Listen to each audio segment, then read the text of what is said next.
Bismillah ar-Rahman ar-Rahim.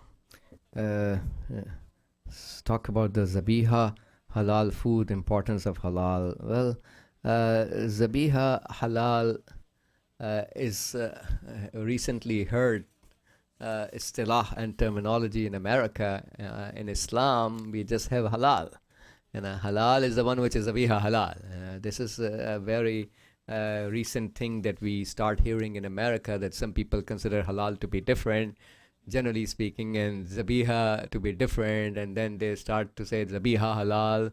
Well, in Islam, it's the same halal. Now, the halal animal has to be meeting 6 conditions.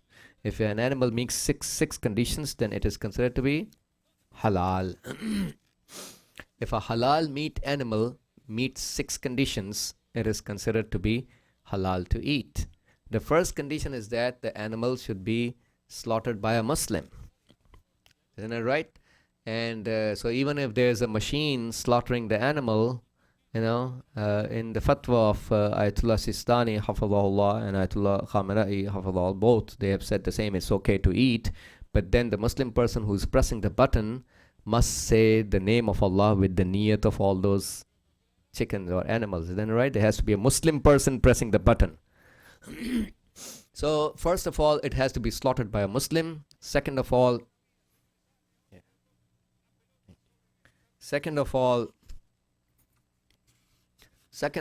it has to be, the name of Allah has to be mentioned. And third of all, the name has to be mentioned with the niyat of slaughtering that specific animal. If you just say Bismillah ar-Rahman ar-Rahim for some other niyat, and then you slaughter the animal, that's not counted until you say the Bismillah ar-Rahman ar-Rahim and then with the niyat of slaughtering this specific animal. That's the third condition. Fourth of all, the front of the animal, not your front who is doing the zibh, the front of the animal, that means the neck and the chest, the front part of the body of the animal should be facing towards Qibla. So, and then the next condition is that the animal must move after you slaughter. It must move its leg or its tail or something, isn't it right? That shows that it was alive before slaughtering. So if there are people who stun the animal before slaughtering, isn't it right? So if the animal does not move after you slaughter, that will prove the animal was already dead. Animal must move after you slaughter. Move something, its legs, its tail, something, that's the fifth condition.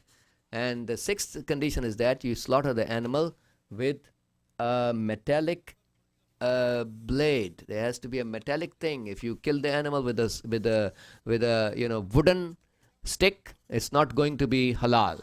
It has to be slaughtered with a metallic blade. So these are the 6 conditions. Now, obviously, it is allowed in Islam to go and buy and to rely on Suqul Muslimin, going to the Muslim marketplace. We can buy a meat that's halal. Or Yadul Muslim, hand of a Muslim, is Amaratun Shar'iyya, is a sign in Islamic Sharia that it is halal.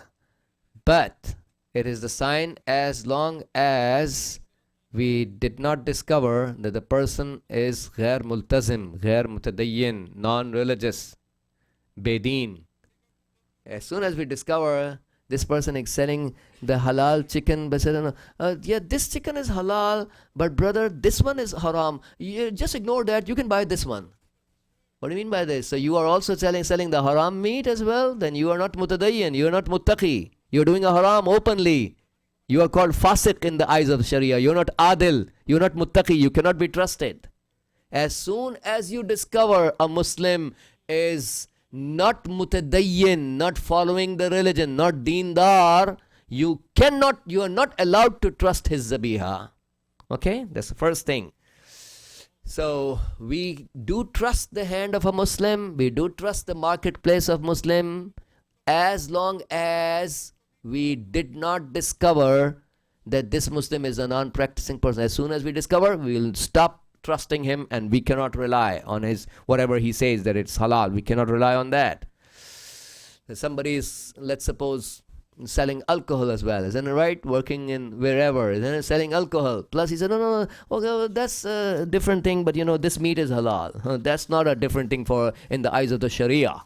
In the eyes of Allah, it's not different. And you are saying it's different. That's your Sharia, not the Sharia of Imam al-Sadiq alayhi salam. In the Sharia of Imam al-Sadiq alayhi salam, if you sell alcohol, you are a fasiq.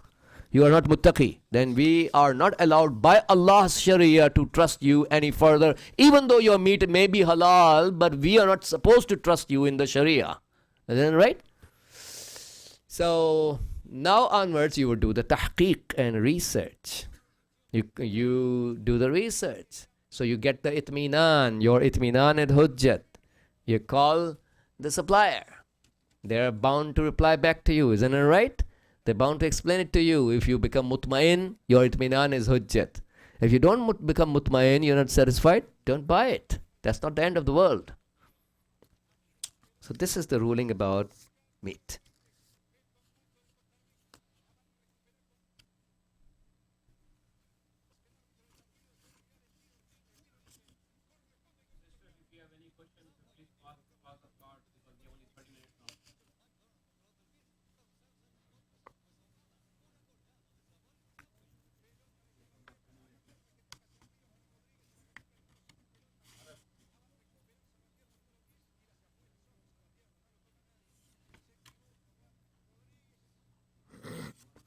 Once you said the fitriya cannot be given from the wife's earning, correct? And since then I meant to ask you about this. Do we have to do something about the years that wife, has paid the fitra at the end of the Ramadan for everybody in the family?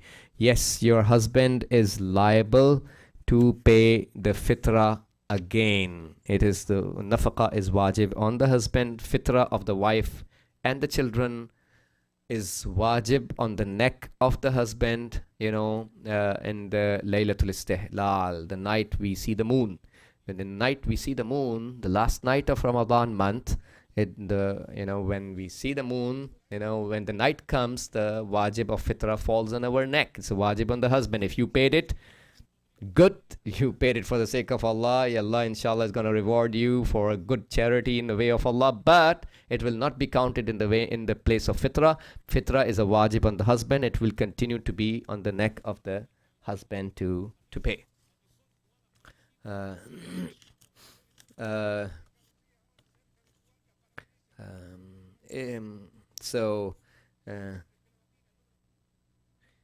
Can a Muslim eat the food from a restaurant which serves alcohol beverages? Well, if you are eating, we don't trust the meat from any person who's selling alcohol beverages. We don't trust him. But if you go to Denny's, for example, right, and you eat egg breakfast in Denny's, well, obviously, there are lots of other haram things sold there, isn't it right? But it's halal for you to eat the egg at Denny's. It's always good to ask them to use a clean plate and clean oil, or clean pan and clean, knife and spoon and all those things. But eating food will be halal where they are sell certain, we are not allowed to sit on the same table.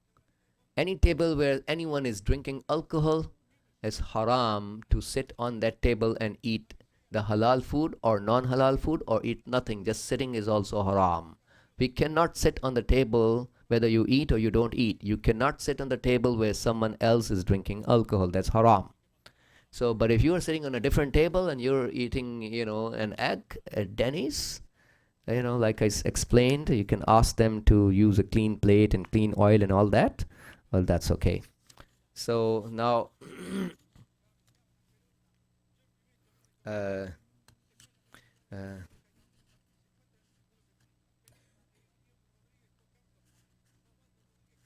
some of the so-called scholars that are not qualified ask communities to pay them large amounts of money, like $30,000 for a series of speeches. What is your opinion on this?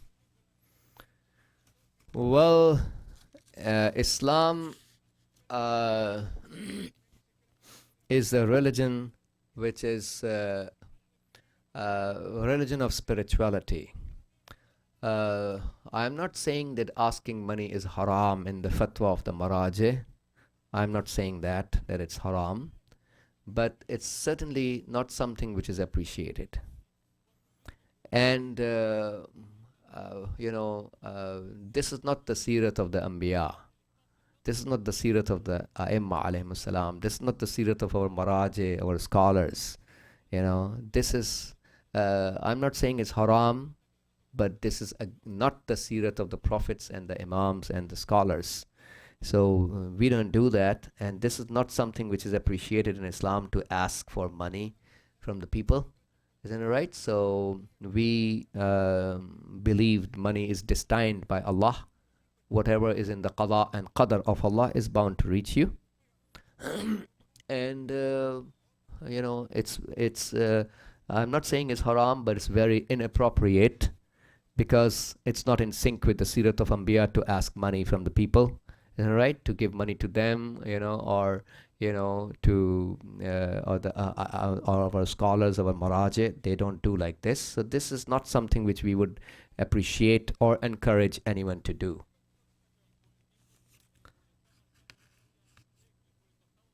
I think it's more related to the ma'rifat and ilm and or the ignorance of the community. Which community is how much aware of Islamic principles and value system, and which community is jahil and less ignorant or jahil about that. So kunad hamjins ba hamjins parwas, birds of a feather flock together. जहाँ जाहिल लोग पाए जाते हैं वहाँ जाहिलों की दाल गलती है, जैसे कब्र वैसे फरिश्ते.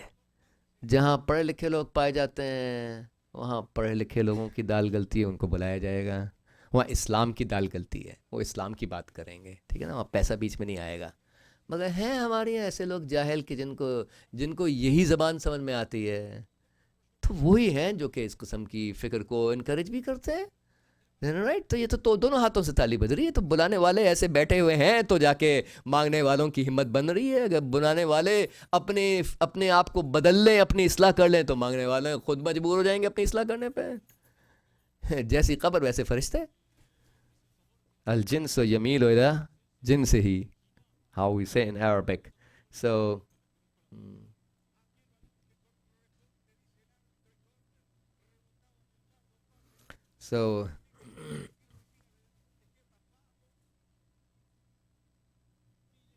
is there a mix of explanation, disagreement about the issue of Imam Hassan as-salam giving bay'at to Muawiyah? Could you explain? Well, we don't believe bay'at. What we mean by the bay'at is that none of our Ma'sumin alayhi salam did bay'at of Banu Umayyah or Banu Abbas. Ma'sums don't do the bay'at of the Zalimeen and Tahuts. Okay? Well, by bay'at, what we mean is that a Ma'sum is voluntarily, wishfully, with his rida and pleasure, accepting and endorsing and supporting and doing ta'eed of the Hakim who is Zalim. No Ma'sum can do that, and no Ma'sum did it. Isn't it right? So in Al-Hukm Al-Awwali, this is not something which is allowed. In Al-Hukm Al-Awwali, it is not allowed. Well, obviously we have Al-Hukm Al-Awwali, the primary ruling, and we have Al-Hukm Al-Sanawi. But in the Al-Hukm Al-Awwali, the primary ruling is not allowed. None of our Ma'sumin, according to Al-Hukm Al-Awwali, the primary ruling, none of our Ma'sumin did the bay'at of any Zalim. They cannot do, they never did, they don't do, they don't support. According to Al-Hukm Al-Awwali, they never support any of the Zalimeen.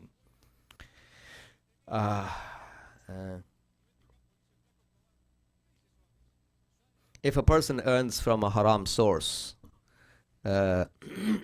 then gives donation, to that donation be accepted? Donation, well, if a person has multiple sources of income, some sources of income are halal and some sources of income are haram, then obviously if we don't know he's paying a donation from which source of income we can take it. Because we don't know it's 100% yaqeen. We don't have the 100% yaqeen that it is from a haram source. The person has multiple incomes. Some of the sources of income are halal, some of the sources of income for him are haram. So we don't know this money is from which source. We don't know, and it's not our wajib to do tahqiq. Isn't it right? So you can take the donation. But if you are 100% sure that the money is coming from the haram source, obviously we will not take that.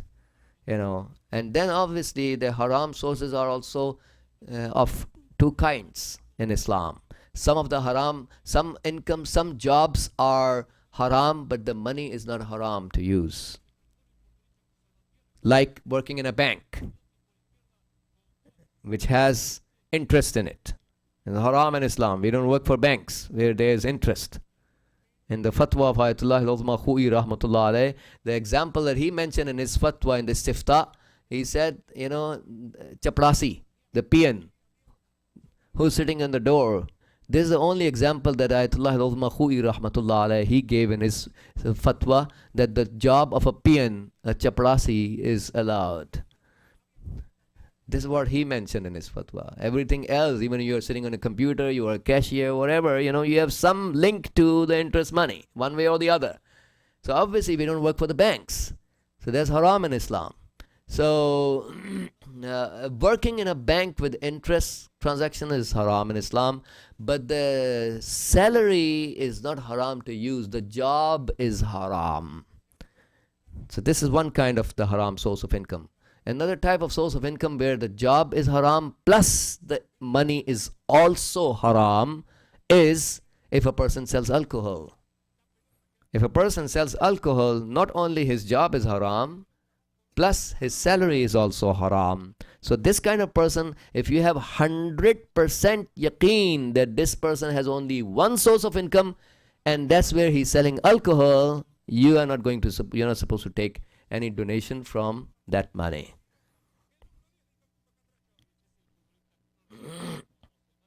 Well, is going to Al-Quds rally a hukum.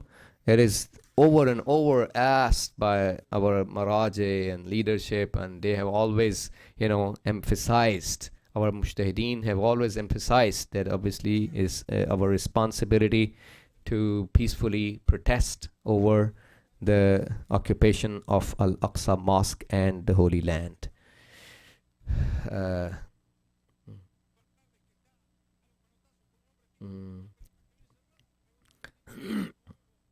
Why is it wrong to go to mixed marriages and mixed gathering in marriages, but it's okay to go to public school? Because public school is not run by you, whereas mixed marriages, you are the host. You can control it. Isn't it right? If you don't control and if you don't implement the hukum of Allah, then you are liable. It's your invitation. It's your gathering. You are the host. You are inviting the guests. You are liable. It's falling on your neck. You invite all those people. Isn't it right? Public school is not opened by you. If you are opening a public school, then you will also be liable for that. But because public school is not yours and it's not in your control, if it was in our control, we would definitely practice the Islamic justice system in the public school as well, if it was in our control. Right? But marriage gathering is in your control. There is no comparison between that to the public school or the shopping mall. Right? That shopping mall is not in our control either. So when you invite a gathering, obviously if you cannot have all those people who are invited to all are practicing and pious, then you can always install a wall like this. Isn't that right? So they can have the women sit on that side. They're wearing makeup. Some women are wearing makeup, if some women are not wearing hijab, at least they want to do their freedom, so-called, quote-unquote, their freedom. Isn't it right? Then you should have your freedom not to mix them with the men. That's your freedom. It's their freedom that they don't want to listen to Allah. That's your freedom too, not to allow them to mix them with the men in your invitation, in your house, in your hotel, in your gathering. So you are liable before Allah to put a curtain in front of them, in between them, so no women without hijab or wearing makeup can mix up with the non-mahram men in our Islamic gatherings. Otherwise, you cannot expect Allah subhanahu wa ta'ala to be pleased with us. And you cannot expect the Prophet and Ahlul Bayt or Malaika or angels coming in the gathering of haram. They are markaz of tathir. They don't come into the places of najasat. Every sin is najasat of the qalb. Al-dhulmu dhulumatun yawm al-qiyamah. How Amir Mumin alayhi salam says, zulm is darknesses on the day of judgment. People who are drowned in darknesses, they are nur. They don't come in the gatherings where there's zulumat and darknesses. They only support the gatherings which are in sync with their teachings.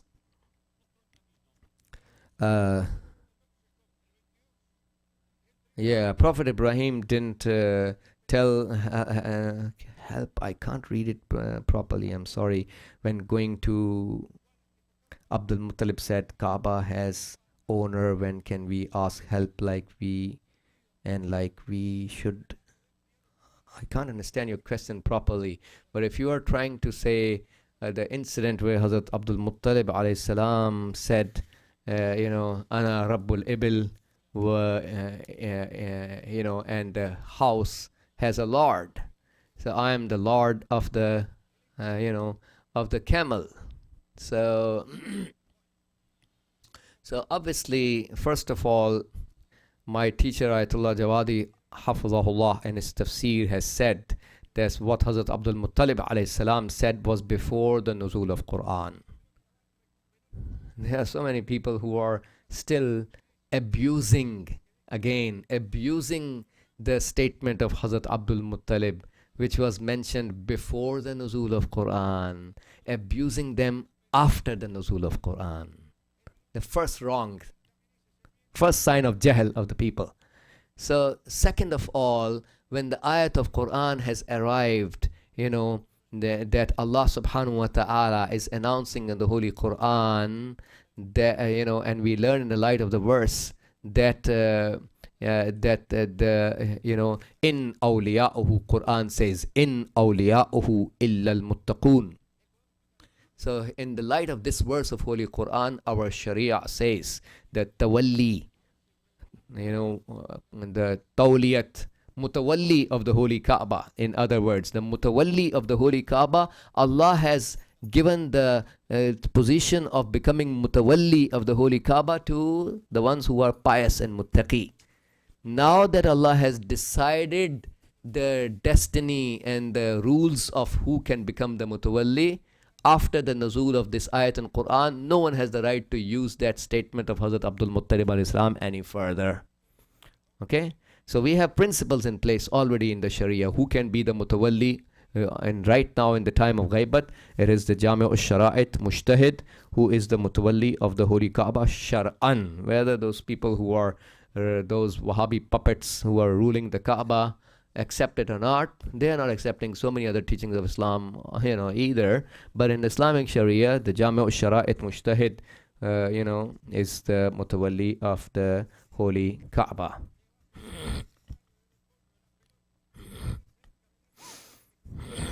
So we find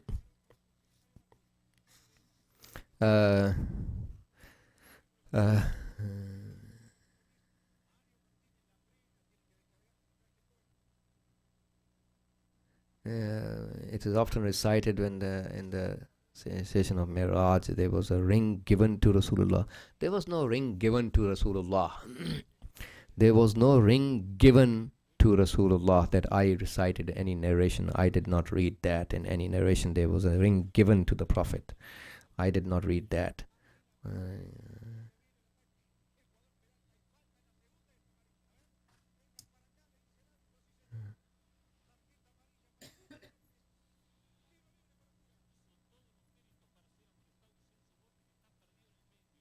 What is the reality about Hazrat Jibreel stopping Imam Ali's sword before it reached the ground at Khaybar while killing Marhab?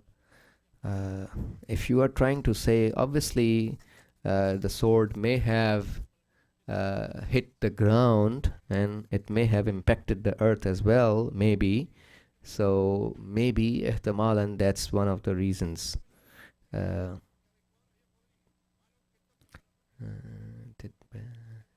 It's a bad thing we already addressed. So we can some scholars say we can eat haram food. Some say we can't. Which one is right in Islam? Well, no scholar can say that you can eat the haram food. Obviously, halal of Muhammad sallallahu alaihi wasallam is halal till the day of judgment, and his haram is haram till the day of judgment. So no scholar can say to you the haram food is halal. It's going to be, if somebody has ibham, ambiguity, a gray area, whether something is halal or not, then we are supposed to ask. We are supposed to ask those who know. So in Islam, there is no gray area, but no one can say that the haram is halal. If somebody does not understand what is haram in Islam, that's a different thing. Some may not understand what is halal. On the day of judgment, who judges the people, Imam Ali or Allah? Well, the answer is both of them. And there's no contradiction in both of them, because Imam Ali alayhi salam and Rasulullah and Ahlul Bayt, they do their judgment according to the mashiyyat and irada of Allah subhanahu wa ta'ala. So their judgment is Allah's judgment is their judgment. Isn't it right? So there's no difference, there's no contradiction, there's nothing wrong with that. In ذُكِرَ الْخَيْرِ كُنْتُمْ أَوَّلَهُ وَآخِرَهُ وَأَصْلَهُ وَفَرْعَهُ وَمَعْدِنَهُ وَمَأْوَاهُ وَمُنْتَهَاهُ.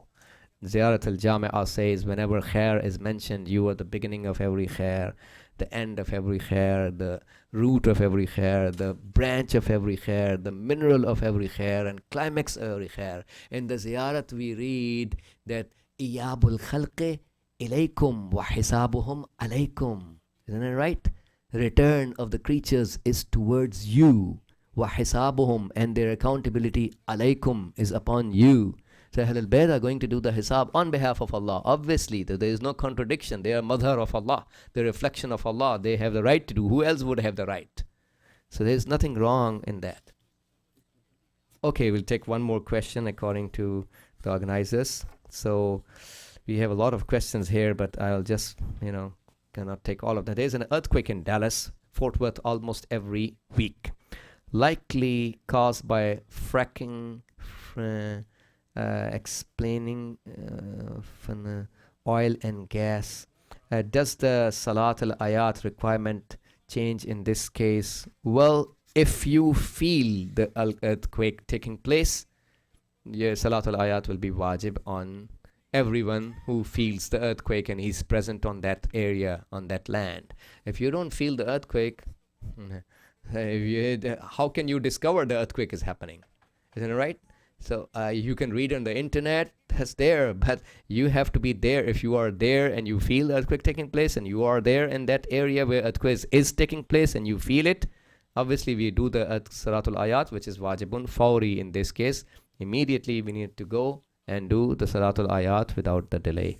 Wa sallallahu ala sayyidina wa nabiyyina Muhammadin wa alihi at-tahirin.